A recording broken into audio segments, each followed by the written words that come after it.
Welcome to the InfoWars Nightly News. It is Tuesday, July 22nd, 2014, and I'm Leanne McAdoo. Well, the Obama administration continues to push its official narrative on what exactly happened with that downed Malaysian air flight. They are giving us more certainty with very different details every day. Now, the administration continues to promise us that that evidence will be forthcoming. But for now, just look to all the YouTube videos and the social media as the evidence. All you're willing to present publicly that backs up your version of the story, which may well be the correct version of the story, but all you have, well, it may well be, but I don't know.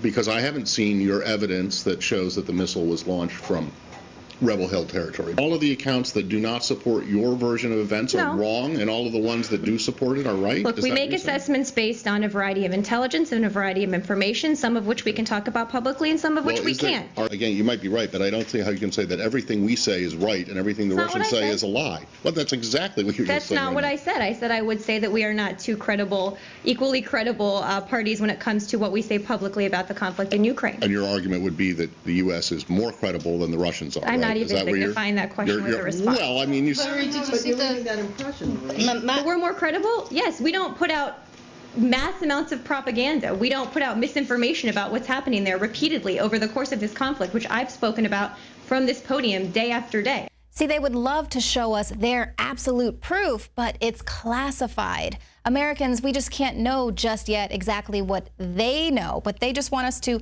take what they say as proof, and for now, just check out the YouTubes, check out the Twitter accounts.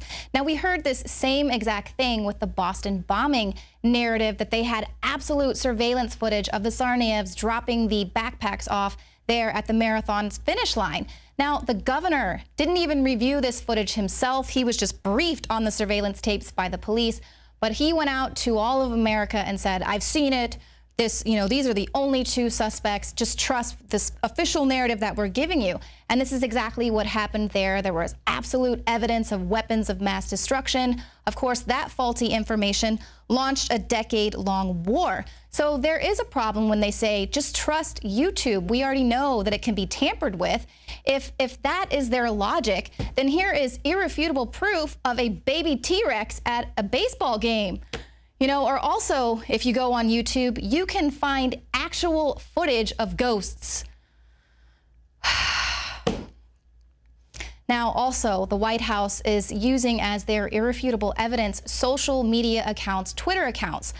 Basically, the Ukrainian rebels, one of them tweeted out when the plane was shot down how they were just, excited that they had shot down a plane, and then it was deleted once they found out that it was actually a passenger jet. And they're using this as evidence that the Ukrainian rebels shot down this plane. Of course, because no employer has ever been embarrassed by one of their employees sending out a faulty tweet on behalf of the company, of the employer, and then later having to retract that tweet. This happened just yesterday. A lackey over at the Environmental Protection Agency tweeted out to all their followers to, hey, come and play the Kim Kardashian Hollywood game with us.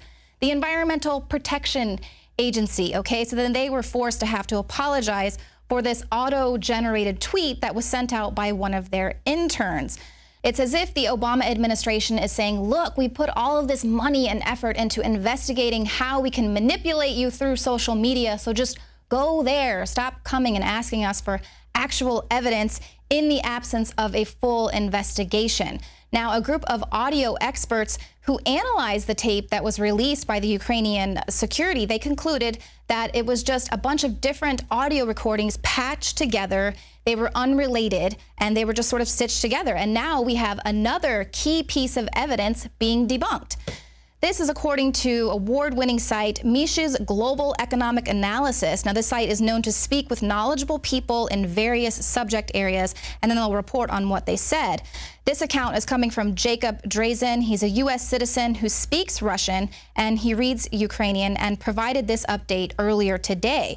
He talks about the video that's making the rounds that purportedly shows an SA-11 unit heading back to Russia after the downing of the plane with a missing missile or so. And of course, this is now being questioned.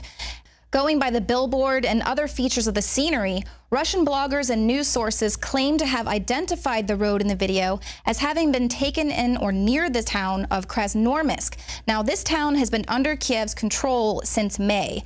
Now, he goes on to describe the billboard as advertising a car dealership in that town, as well as pointing out that an architectural structure that is in that area is also in the town of Krasnoyarsk. This town is 74 miles from the Russian border and about 49 miles from where the Malaysian 777 went down. Again, that area has been under Kiev's control since May. But the State Department tells AP reporter Matt Lee that they're not even going to dignify his question with an answer when he dares question the official government narrative. But that is not all. Now there is also video coming out of the BBC. It is showing the reaction by the Ukrainian rebels expressing surprise when they realized that it was a downed passenger flight. They're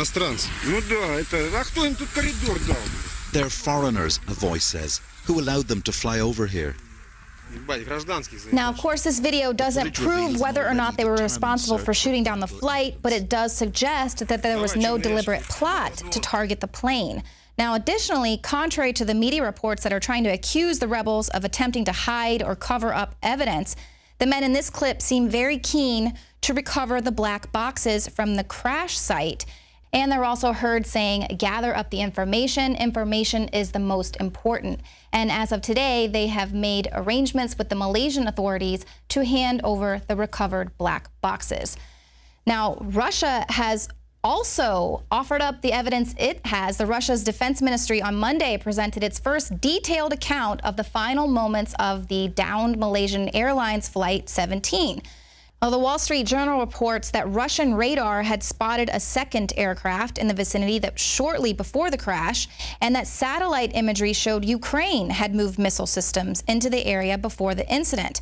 Now, again, this was an elaborate presentation. It was displaying radar and satellite imagery, and the Defense Ministry said that it was likely that that second airplane was a Ukrainian fighter jet. They also show these satellite photos allegedly portraying several Buk ground-to-air missile systems in the area close to where the plane crashed.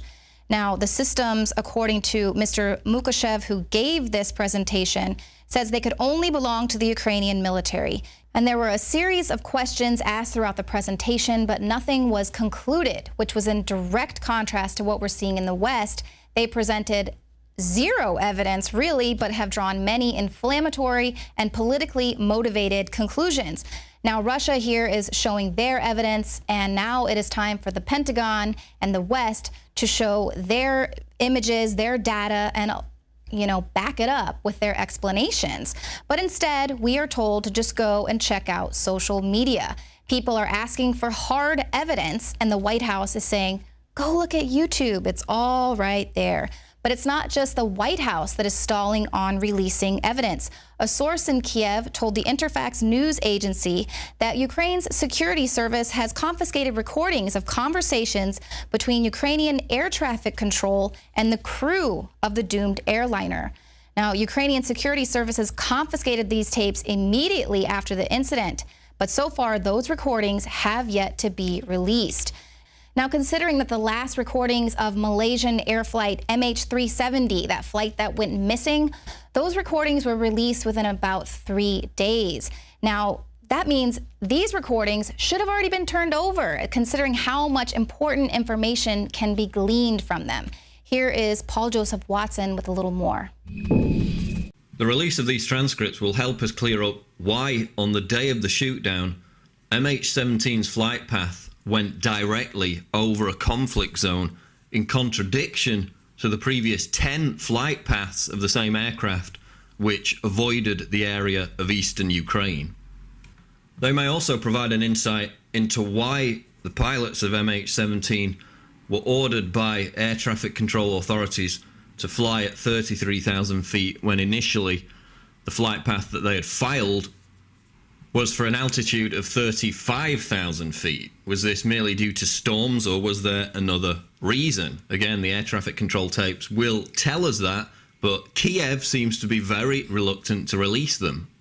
Was MH17 escorted by Ukrainian fighter jets, as top aviation experts have asserted, again, not Russian propaganda, top international aviation experts have asserted that the commercial airliner MH17 was in all likelihood escorted by Ukrainian fighter jets before its shootdown.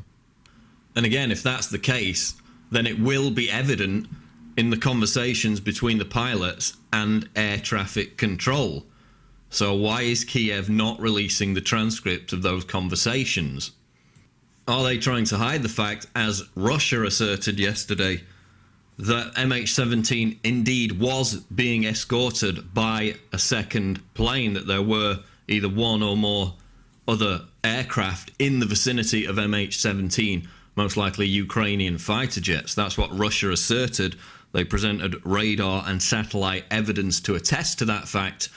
The only evidence we've seen from Kiev so far is dodgy YouTube videos which seem hastily slapped together and badly attributed social media posts. Not exactly an abundance of hardcore evidence coming from Kiev to prove their claim that pro-Russian separatist rebels shot down MH17. So rebels have agreed to give up the black boxes to Malaysian authorities, and yet Kiev, who is pointing this finger of irrefutable proof at Russia, has yet to hand over these recordings. So who is trying to conceal evidence here? Now, we here at InfoWars are not jumping to any conclusions. We are just saying, bring us some actual facts and evidence before you launch World War III. Now, coming up, there is a new race-baiting tactic being used to convince Americans for amnesty. City of Austin tap water versus filtered City of Austin tap water.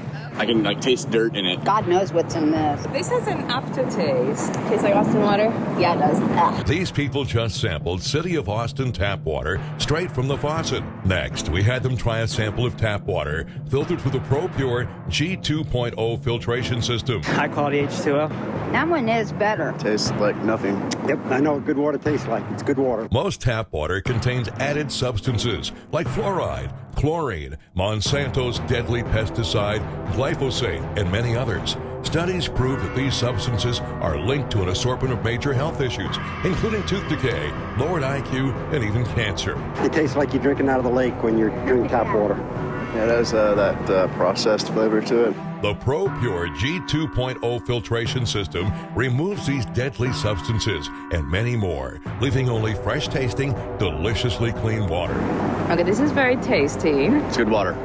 Refreshing. It's good. Go to InfoWarsStore.com today. Use promo code WATER and save 10% off your ProPure purchase. Again, that's InfoWarsStore.com or call 1-888-253-3139.